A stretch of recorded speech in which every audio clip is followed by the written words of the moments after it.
Hey, what's up guys? Welcome to MST.TV. This is Nishi bringing you all another Market Watch episode. We have a ton of different products to look forward to over the next several months that are all causing a ton of shifts on the market.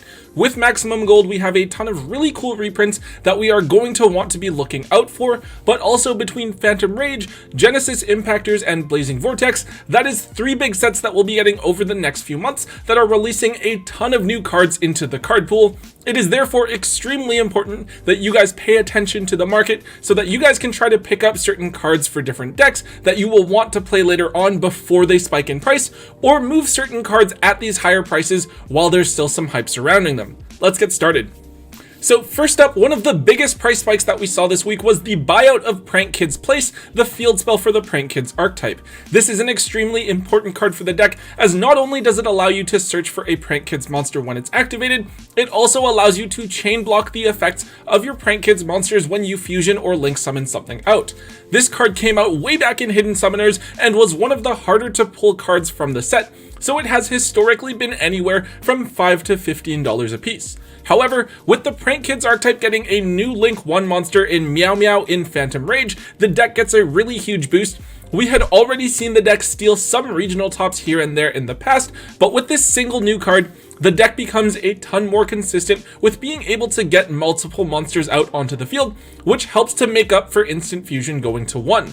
As a result, a ton of people are looking at potentially playing the deck as a top tier contender, and we saw this card shoot up in price to almost the $50 mark, which is absolutely insane. Although now, however, the card has settled back down to around the $20 price point. Now don't get me wrong, Prank Kids Place is absolutely a 3 of in the strategy, and if the deck really does become meta relevant, I would expect the price of this card to steadily increase as we get to see some tournament results. However, despite that, I would be a little bit cautious of investing into copies of this card outside of what you're looking to use for yourself. The set came out way back before Infinity Chasers, and we've already seen Infinitrax, Witchcrafters, and Evil Eye cards reprinted, so we could very well see reprints of the Prank Kids cards coming anytime soon, maybe as early as Maximum Gold or the Dual Overload type reprint set that we'll be getting this March. But yeah, definitely a price spike that is worth noting if you're looking to play the deck or have some extra copies lying around, and you'll want to balance out your options between the possibility of an upcoming reprint and a potential spike in meta play. Next up is a card that is actually also related to the Prank Kids deck, but isn't necessarily a Prank Kids card. We have Thunder Dragon Fusion. So this is actually a really cool card for the deck because it just so happens that Prank Kids Battle Butler is a Thunder monster, and essentially this allows you to put resources back into your deck to put a 3000 attack point quick effect Raigeki onto the field, which is kind of insane. Also worth noting is that Prank Kids Fansies, the Wind Prank Kids main deck monster, just also happens to be a Thunder as well. So the following turn you can banish Thunder Dragon Fusion from your graveyard to search for Fansies, which is probably why we saw Fansies spike in price a little bit last week as well.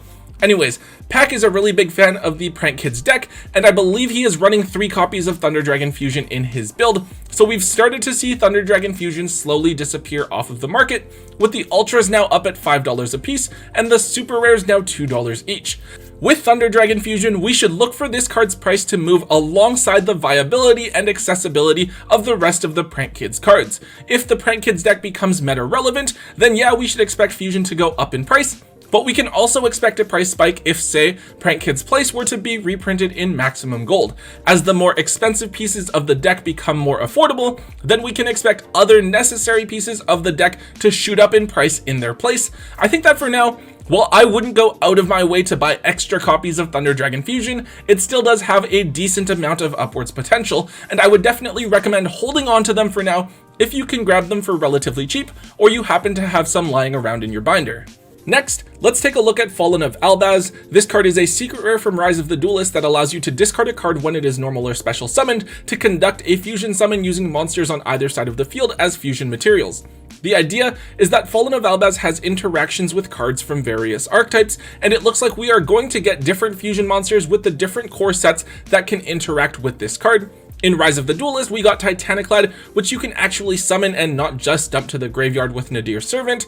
However, its on-field effect is incredibly underwhelming, and with just the one target available at the release of Rise of the Duelist, Fallen of Albaz fell to around the $5 mark. With Phantom Rage, we get Brigand, another fusion monster that you can make, though it's not a particularly useful card. However, with Blazing Vortex, we get a potentially much more useful and important fusion monster with a really interesting effect called Splind, the Steel Express Dragon, which can move around to different columns and then pop cards in that column.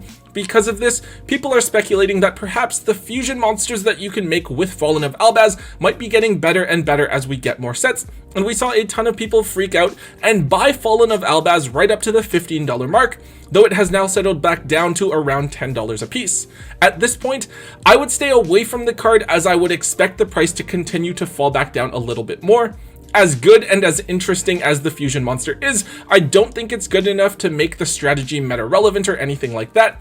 We are probably going to continue seeing Fallen of Albaz jump up a little bit whenever a good fusion is announced, and then settle back down soon after unless the card suddenly makes Fallen of Albaz meta relevant. By the time that happens, it might actually already be time for Fallen of Albaz to be reprinted in the 2021 Megatins, and I think it's a little bit too much of a stretch to justify investing in this card.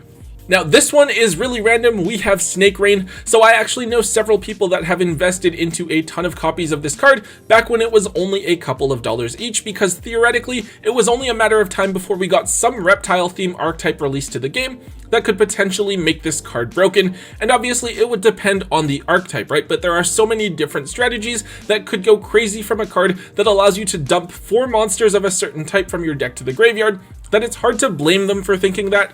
I think that the idea here is that with the TCG exclusive archetype coming in Phantom Rage, known as the Mutans, people think that it might just be possible that it's a reptile themed deck, and people are trying to be prepared by buying out an old card with only 1 printing available. It's not a horrible idea, as the other space monster themed archetype that we have in the game, aliens, are also reptiles, though you could argue that the Mutans could be fiends, zombies, psychics, who knows. This isn't really a gamble that I would personally be taking. Even if the card suddenly became good, I think that the hype would be very short-lived, since I would expect Snake Rain to be reprinted in an OTS tournament pack as a super or a common if it were really that important. But yeah, apparently this card is now $13 a piece, since it just has the 1 printing available from way back in Tactical Evolution, which came out a very long time ago.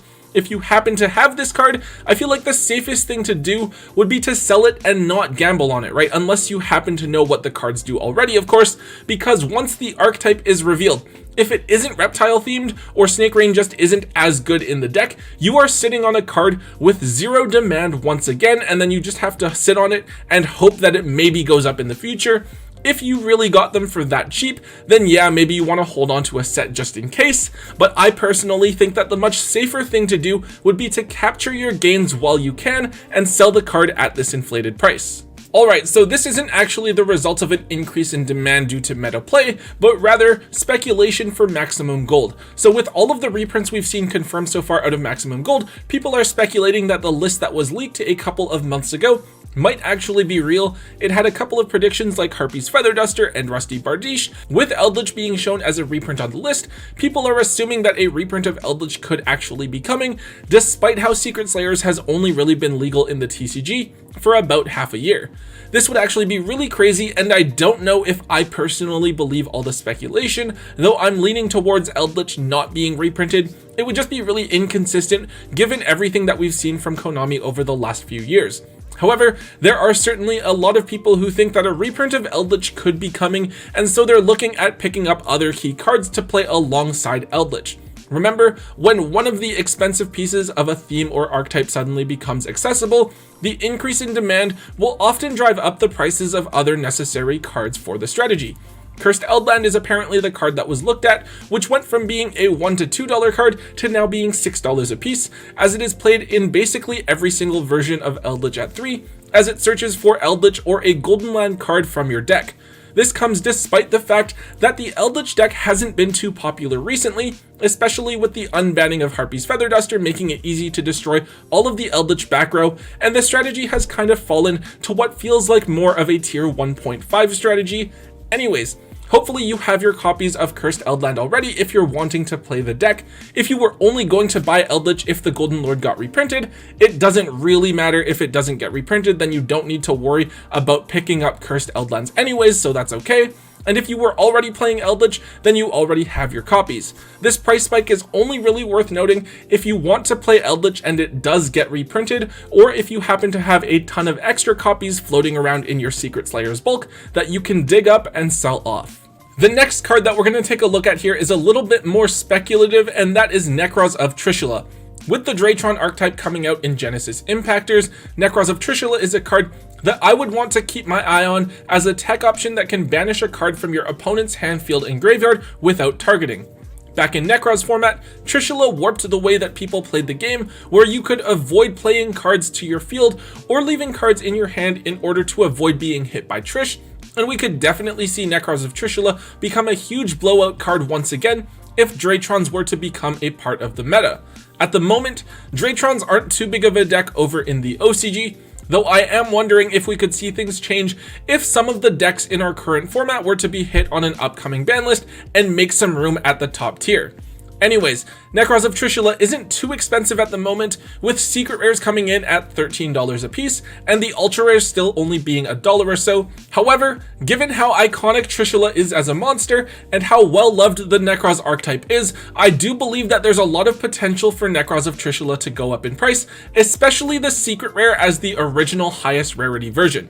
As we get closer to the official release of Genesis Impactors, I would definitely be looking at picking up at least a few copies of the ultra rare while they are still cheap to have them readily available to use. Now this one is extremely random, but ultra rare copies of Skull Servant from Legendary Collection Yugioh's World were very recently bought out and are now well over the $10 mark for a single copy on TCG Player. This probably seems really silly since it's just a weak vanilla monster, right? However, it is a vanilla that you need to play 3 copies of in the Skull Servant deck, a casual deck that is loved by a lot of fans, and this version is the only holo one available.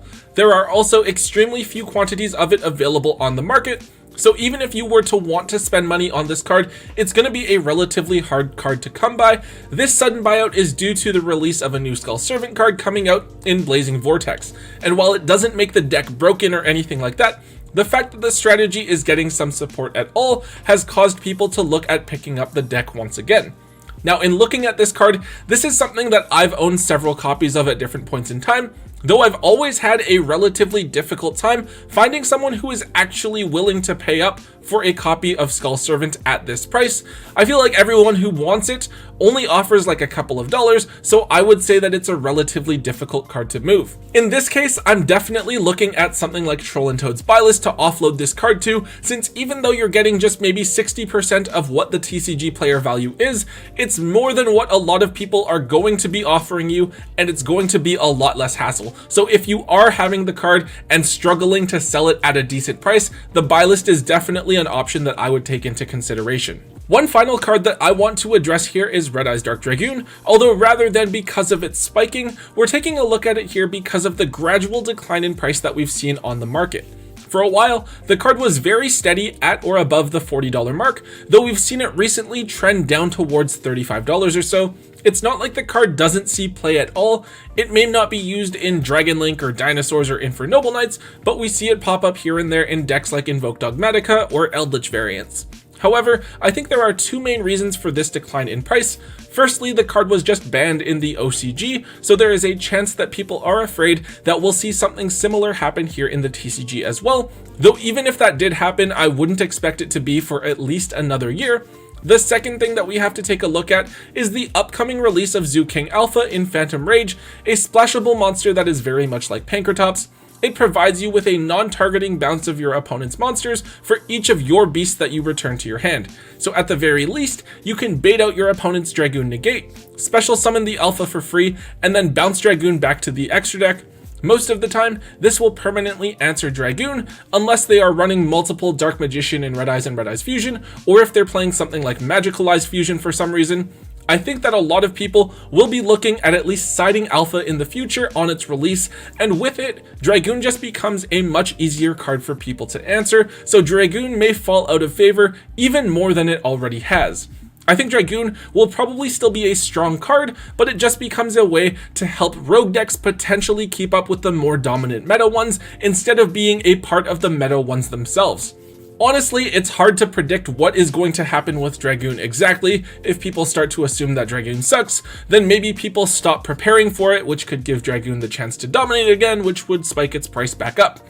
Overall, I would say that if you have your copies of Dragoon to use, then it's fine to hold on to, but I would maybe look at starting to trade away your extra copies slowly if you can secure enough value for them, just in case they continue to fall any further.